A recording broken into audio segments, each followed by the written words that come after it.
Welcome to Faces Friday. I'm so glad you've joined me.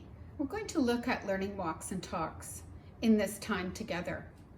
And for me, the purpose of learning walks and talks is to examine how do we know all students are learning, all students in our care.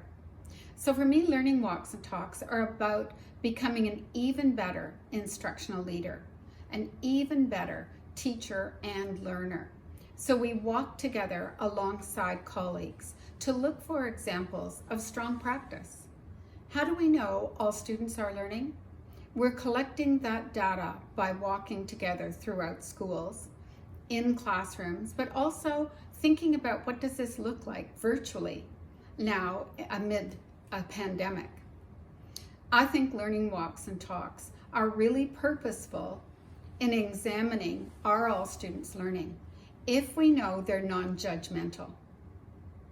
They're not about evaluation.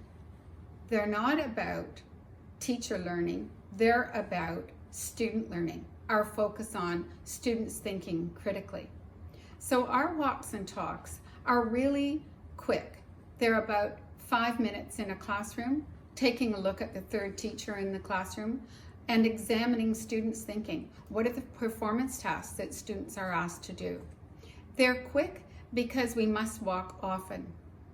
And I also want to note that they're not only not evaluative, we don't take pens and papers into the classroom. We walk alongside other leaders, our colleagues, and our teachers to examine student thinking. What are our critical thinkers doing? What kind of work are they performing? And who are they talking to in our classrooms? So it's all about looking for evidence that we can then apply to our professional learning sessions. Are there some teachers that are moving out in front? Are they willing to help us understand what they're doing to make an impact on student achievement?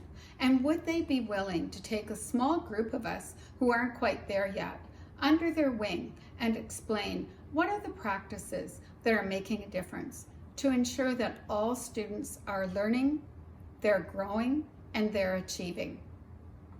So remember, walking alongside colleagues is very powerful if it's non-judgmental. Learning walks and talks are about collecting data that inform our next steps in professional learning. Let's have a go, and let's think about what virtual learning walks and talks would look like. What do you think? Raise some questions for me. Thanks again for joining me. See you next week for Faces Friday.